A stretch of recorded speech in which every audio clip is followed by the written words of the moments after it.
One of the most asked questions today, if you're a flipper, should you be flipping houses? One of my students asked me this question 2 days ago. I felt I answer it for everybody because it is a great question. And I got a question for you in response to that. Are people still buying houses? The answer is emphatically yes, right? The consumers are out. People always need a place to live. And while transactions crashed significantly, in the second half of last year in comparison to the 2 years prior, people are still out there. Rates have come down a bit and buyers are in the market. But what markets are they in is the question. All right. Now, listen, I'm Brian Adamson. The purpose of this channel is to help you guys buy your time back through real estate investing. I'm going to do my very best at that. And if this information helps you, please like, comment, share, subscribe, all those YouTube things. That's all I ask from y'all. All right. So let's get into the episode. The question in real estate. Now, I've been doing this 16 years. I survived and thrived through the last economic downturn, 2008, and done really well for myself, right? And in recent years as well. And the question is always based off of what the media is saying, right? The media says everybody should be out buying. Should we really be buying in? When they're saying that nobody should be buying, should we be buying in? Well, the answer is you always should be buying. It's about how should you be buying and where should you be buying and what should you be buying. Okay. And I want to cover those things throughout the course of this video. So number one, we cannot make our decisions, fiscally responsible decisions based off of the media. Let's just start with that. Okay. We have to make our decisions always based on data, and based on what that data says should tell us how we should make our decisions. Okay.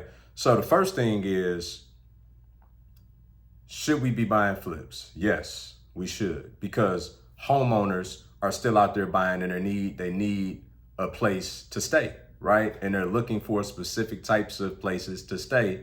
And hopefully when you're out there doing your renovations, you're renovating these properties to the standard in which these consumers are looking for a place to stay, right? So number one, yes, we should. Number two, where should we? So we should be buying homes and flipping homes, in my humble opinion, below the median in whatever market. Okay. And the reason is, if you're above the median, those transactions, those buyers in what we would deem the luxury markets continue to be constricted, continue to be challenged. And most of those buyers are sitting on the sidelines, which is why if you start looking into the luxury markets, you'll start to see tons of price reductions, right? $1 million homes are now selling for 800, 750. And it's because the pool of buyers are pulling back in those markets. All right. So if you're going out here and you're looking to flip properties, you need to be looking for properties well below the median, because it's many more buyers below the median than it is above the median. Okay. It's just simple data, it's simple math, and it's simple logic. So when you go out here, you need to, look, number one, below the median. Secondly, when you're looking at these properties, okay, this is why it's so important for you guys to learn how to analyze comps. Comps are sold properties that are comparable to the subject property that you're looking to invest in.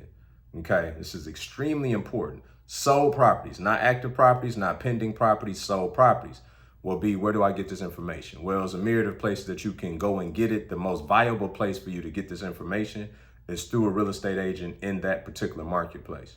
Okay. Yeah, you can go look at Zillow. Yeah, you can go look at Redfin, Trulia, and all these things, but it's not going to give you the most accurate data, because they're giving you aggregate information. They're not giving you the singular information that you need when you start looking at the makeup of that market. Okay. So it's very important that you have a real estate agent go out and pull comparable sales within the last 6 months. Okay. Specifically that align with the subject property that you're targeting. Okay.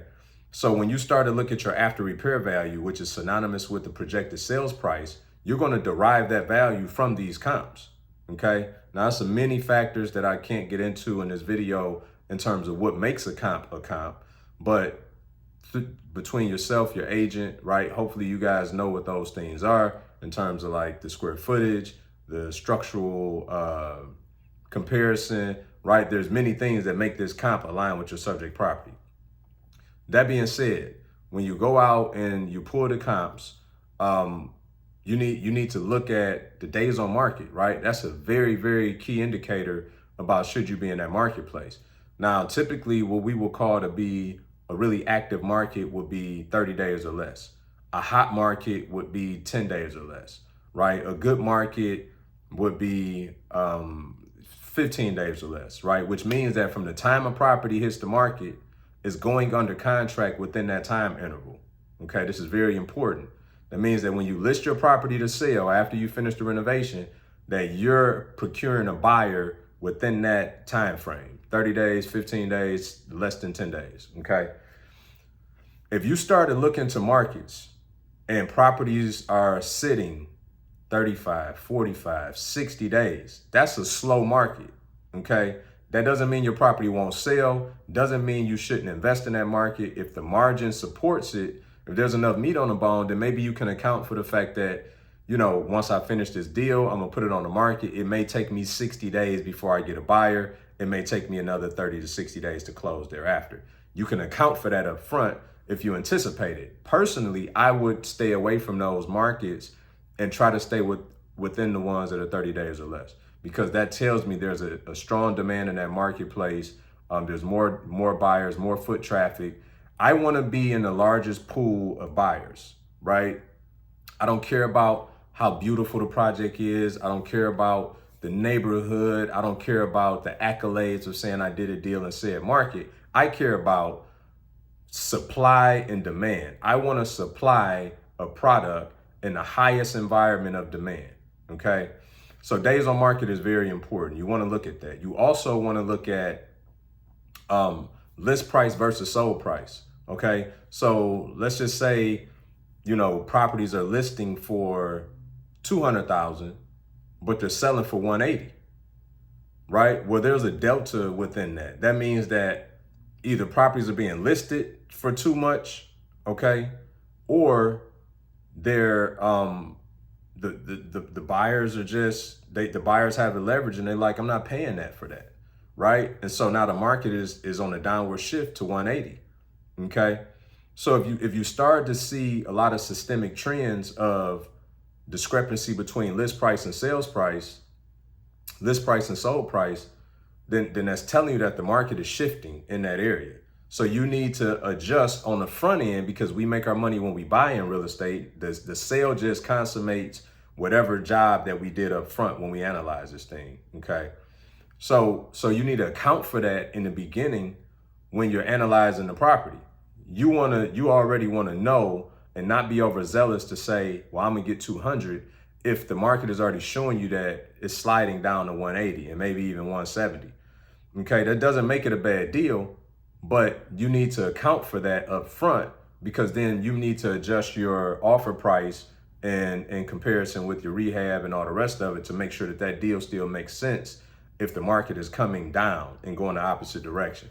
Okay, so looking at your comps, number one, looking at the days on market, number two, looking at the list price versus sold price is a very good indicator. And it's just incumbent upon you to not do what's called time the market, right? Or just be overzealous and thinking, oh, if I do this and I add this and I put quartz instead of granite, that's the fastest way to lose money. You have to trust the comps. You got to look at the comps and see, you know, is open concept a thing, right? If you got a closed-in kitchen, do you need to open it up? You know, what type of finishes are they using, right? Is it you know, a very tile heavy market versus engineered lumber, or versus you know, luxury vinyl tile or luxury vinyl plank? So take the guesswork out. This is why it's so important, right? Y'all, if y'all been following my channel, you know the number one investment you can make is in the education, because all this stuff that I'm telling you right now is the difference between you going out being successful and making money or you losing it. I can tell you that emphatically. I've seen it time and time again. So number one, I applaud you for even, right, having this curiosity as to why you even following my channel. Number two, that you're going out wanting to take action, but number three, that you understand that education is paramount, and anything worth doing and worth having is worth doing right. So it's important that you go out and learn these things because it's so critical. Going out there waving your flag and waving your pom-pom saying I did a deal isn't good enough. You want to do good deals with good margins and good markets to make good money, right? This business can forever change your life if you allow it, but you can absolutely cannibalize every opportunity that exists by not going out and doing it the right way, okay? So I hope this video was helpful.